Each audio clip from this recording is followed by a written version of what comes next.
ایک بادشاہ تھا، وہ مرنا نہیں چاہتا تھا، اس کی خواہش تھی کہ قیامت تک وہ زندہ ہی رہے۔ ایک حکیم صاحب نے اسے کہا، بادشاہ سلامت، فلاں ملک کی سرزمین سے ایسی ایسی جڑی بوٹیاں پیدا ہوتی ہیں جن میں آب حیات کی تاثیر ہوتی ہے، آپ اگر وہ جڑی بوٹیاں منگوا لیں تو ہم آپ کو وہ دوا بنا دیتے ہیں جس کے کھانے کے بعد آپ جب تک چاہیں گے زندہ رہیں گے۔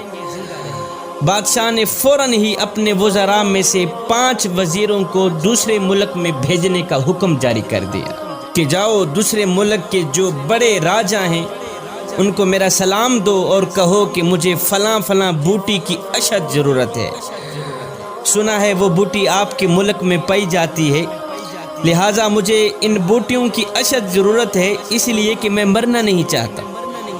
خیر 5 وزیر دوسرے ملک میں پہنچے، راجہ صاحب کو سلام دیا، پیغام سنایا۔ جیسے ہی راجہ صاحب نے سنا کہ بادشاہ مرنا نہیں چاہتا تو راجہ صاحب نے کہہ لگانی شروع کر دی، ہنسنا شروع کر دی۔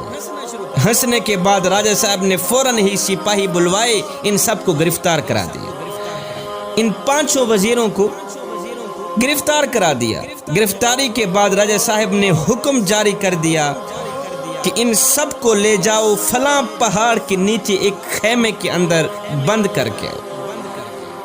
فلاں پہاڑ کے نیچے ایک خیمہ ہے، بند خیمہ، ان 5 وزیروں کو لے جاؤ، اس خیمے کے اندر بند کر کے واپس چلے آئے۔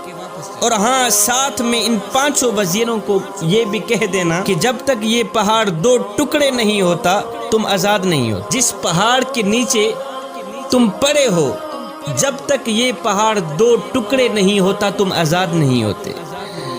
سپاہی ان 5 وزیروں کو لے گئے، پہاڑ کے نیچے خیمے کے اندر بند کر کے واپس چلے آئے۔ اب ان 5 وزیروں کو چاروں طرف موت کے آثار نظر آنے لگے، کھانے پینے کو کچھ نہیں تھا۔ مشکل کی اس گھڑی میں اللہ کے سوا ان کا اور کوئی حامی و ناصر نہیں تھا۔ اب انہوں نے کیا کیا؟ زمین پر سجدہ ریز ہو گئے، رو رو کر گڑ گڑا کر دعائیں کرنے لگے کہ یا باری تعالیٰ ہم پہ رحم فرما، پہاڑ کے 2 ٹکڑے کر دے تاکہ ہم موت سے بچ جائیں، ہم آزاد ہو جائیں۔ اللہ اکبر۔ سارا دن ساری رات روتے ہی رہے۔ ان کے دن رات رونے کے بعد میرے اللہ کی رحمت جوش میں آئی، میرے اللہ نے ان پر رحم فرمایا، ان کی دعا قبول ہوئی۔ ایک دم زمین ہلنے لگی، زلزلہ آیا، پہاڑ جڑوں سے ہلنے لگا اور پہاڑ کے 2 ٹکڑے ہو گئے۔ اللہ اکبر۔ زلزلہ آیا، پہاڑ کے 2 ٹکڑے ہو گئے، ان کی دعا قبول ہو گئی۔ اب راجہ صاحب نے آرڈر دیا کہ ہماری شرط پوری ہو گئی ہے، پہاڑ کے 2 ٹکڑے ہم چاہتے تھے ہو گئے ہیں، اب جاؤ ان 5 وزیروں کو میرے پاس لے آؤ۔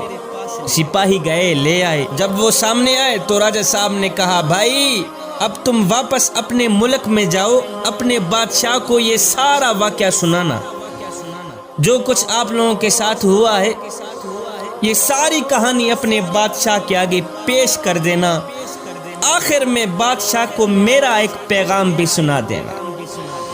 جی راجہ صاحب، کون سا پیغام ہے؟ راجہ صاحب نے کہا کہ اپنے بادشاہ کو کہنا کہ بادشاہ 5 لوگوں کی بد دعا جس طرح پہاڑ کو ریزہ ریزہ کر سکتی ہے، 5 لوگوں کی بد دعا جس طرح پہاڑ کو ریزہ ریزہ کر سکتی ہے، بالکل اسی طرح 5 کروڑ عوام کی بد دعائیں بھی بادشاہ کی زندگی مٹی میں ملا سکتی۔ 5 لوگوں کی بد دعا جس طرح پہاڑ کو ریزہ ریزہ کر سکتی ہے، بالکل اسی طرح 5 کروڑ عوام کی بد دعائیں بھی بادشاہ کی زندگی اور اقتدار مٹی میں ملا سکتی ہے۔ اپنے بادشاہ کو کہنا کہ بادشاہ، اگر تم اپنی لمبی زندگی اور لمبا اقتدار چاہتے ہو تو ہر گھڑی ہر لمحے غریب عوام کی بد دعائیں سے بچنا، غریب عوام کی بد دعا سے بچنا۔ جب تم غریب عوام کی بد دعا سے بچ گئے پھر تمہیں کسی بوٹی دوا کی ضرورت نہیں رہے گی، قیامت تک تیرا ہی چرچا ہوتا رہے گا۔